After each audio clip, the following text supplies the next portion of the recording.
एक सब्सक्रिप्शन, एक monthly payment और उसके बदले ऐसा कंटेंट जो हमारा माशरा खुलेआम कबूल करने से कतराता है। इसका नाम है only fans.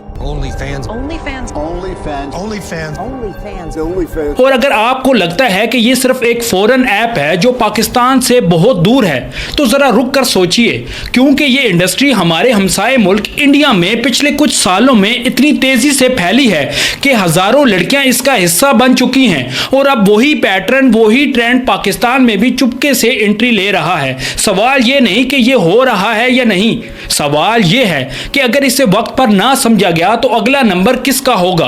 Only fans launch हुई थी 2016 में, एक सब्सक्रिप्शन बेस्ड प्लेटफॉर्म जहां क्रिएटर्स अपने फैंस को एक्सक्लूसिव कंटेंट के बदले मंथली फीस चार्ज करते हैं। वक्त के साथ इसकी पहचान बन गई अडल्ट और एक्सप्लिसिट कंटेंट, और यही वजह है कि पाकिस्तान समेत दुनिया के कई मुल्कों में इसे बैन किया गया है। पीटीए ने इसे आईएसपी लेवल पर ब्लॉक कर रखा है। पाकिस्तान में कंटेंट बनाना या डिस्ट्रीब्यूट करना कानूनन जुर्म के दायरे में आता है, लेकिन सिर्फ बैन लगा देने से डिजिटल दुनिया की हकीकत बदल नहीं जाती। और अगर आपको लगता है कि यह पाकिस्तान में कभी मेन स्ट्रीम नहीं हो सकता, तो एक दफा टिकटॉक लाइव को याद करें। एक फीचर जो शुरू में एंटरटेनमेंट के लिए आया था, लेकिन धीरे धीरे वही टिकटॉक लाइव एक ऐसी दलदल बन गया जहां यंग लड़कियां गिफ्ट्स और कॉइन्स के लिए वो सब कुछ करने लगी जो उनकी फैमिली के इल्म में भी नहीं होता। रियल केसेस सामने आए जहां लड़कियां फाइनेंशियल प्रेशर में आकर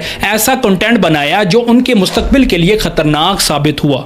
टिकटॉक लाइव ने हमें पहले ही दिखा दिया कि जब इकोनॉमिक प्रेशर और डिजिटल प्लेटफॉर्म मिल जाते हैं तो अंजाम क्या होता है।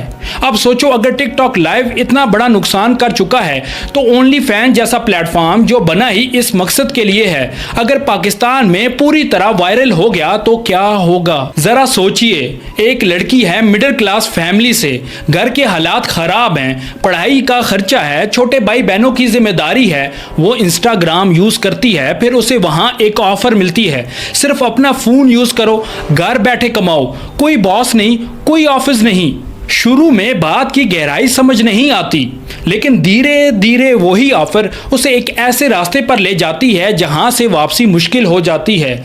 ये फार फेच्ड कहानी नहीं, ये वही पैटर्न है जो इंडिया में हजारों बार दोहराया जा चुका है, और अब पाकिस्तान की कुछ गर्ल्स भी इसी रास्ते की तरफ जा रही हैं। इसके पीछे एक पूरी रिक्रूटमेंट इकॉनमी काम करती है। एजेंट्स और मैनेजर्स सोशल मीडिया पर एक्टिव लड़कियों को ढूंढते हैं, उन्हें प्रॉमिस किया जाता है आसान पैसा, आज़ादी और प्राइवेसी, लेकिन जो उन्हें नहीं बताया जाता वो ये है कि एक दफ़ा कंटेंट अपलोड हो जाए तो इंटरनेट से वो कभी मिट नहीं सकता।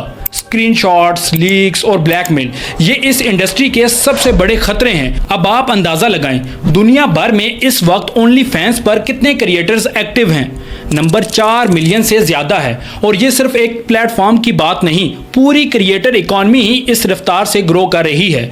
इंडिया की बॉर्डर क्रिएटर इकॉनमी 2020 से 2025 के दरमियान रफली 0.96 मिलियन से बढ़कर 4.12 मिलियन क्रिएटर तक पहुंच चुकी है, और इनमें से 66% क्रिएटर अब नॉन मेट्रो यानी छोटे शहरों से हैं। इसका मतलब ये है कि ये अब सिर्फ बड़े शहरों या एलीट क्लास की कहानी नहीं रही, ये हर उस घर तक पहुंच चुकी है जहां एक स्मार्टफोन और इंटरनेट कनेक्शन हो।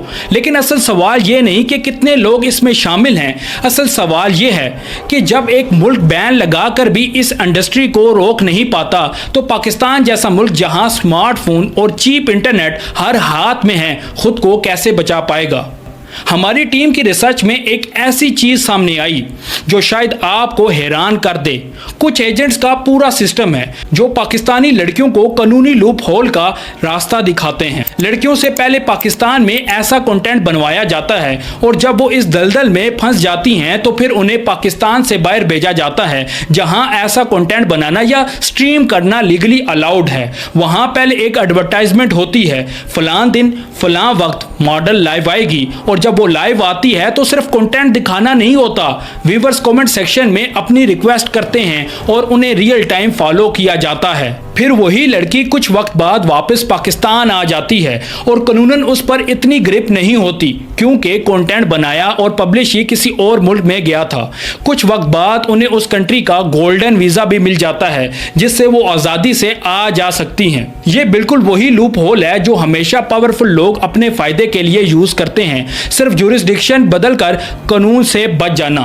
इस पॉइंट तक अगर आपको लग रहा है कि ये रिपोर्ट जितनी लगती है उससे कहीं ज़्यादा गहरी है तो यही वो वजह है कि मैं इस चैनल पर ऐसी डॉक्यूमेंट्रीज लाता हूं जो सिर्फ हेडलाइन नहीं उसके पीछे की पूरी सच्चाई दिखाती है। इसलिए आप ज़बाब एक्सप्लेन्स को अभी सब्सक्राइब कर दें ताकि अगली डॉक्यूमेंट्री मिस ना हो। अब वापस इस टॉपिक की तरफ आते हैं। जब कोई ऐसी इंडस्ट्री एक्सपेंड होती है तो सबसे पहले शिकार बनती है प्राइवेसी। डिजिटल राइट फाउंडेशन की 2025 रिपोर्ट में पाकिस्तान से 3012 इंसिडेंट रिपोर्ट हुए हैं जिनमें non consensual intimate imagery, AI generated manipulation और ब्लैकमेल जैसे केसेस शामिल हैं। सोचिए, एक लड़की शॉर्टकट के चक्कर में अपना डिजिटल फुटप्रिंट ऐसे छोड़ देती है जिसका कंट्रोल हमेशा के लिए उसके हाथ से निकल जाता है। Screenshots, copies, reuploads, AI manipulation. एक दफा चीज इंटरनेट पर आ जाए तो फिर वापस नहीं जा सकती। और जब यह सब लीक होता है तो तबाह सिर्फ एक लड़की नहीं होती, पूरी फैमिली की इज्जत, सोशल स्टिग्मा और पर्सनल सेफ्टी दांव पर लग जाती है। आपके ख्याल में इस रिस्क को रोकने की जिम्मेदारी किसकी है, गवर्नमेंट की या हमारी अपनी अवेयरनेस की? कमेंट में जरूर बताएं। ये सिर्फ बैड चॉइस की बात नहीं, ये इकोनॉमिक डिस्परेशन की कहानी है। जब एक लड़की के पास ऑप्शंस कम हो और एक प्लेटफॉर्म उसे इंस्टेंट इनकम का वादा दे तो वो चॉइस उतनी आजाद नहीं होती जितनी दिखती है। यही वो ट्रैप है जिसमें मिडिल क्लास और गरीब घर की लड़कियां सबसे ज्यादा फंसती हैं। अगर ये ट्रेंड इसी रफ्तार से आगे बढ़ा तो सिर्फ इंडिविजुअल लड़कियों का नुकसान नहीं होगा, पूरे पाकिस्तानी कल्चर पर इसका असर पड़ेगा।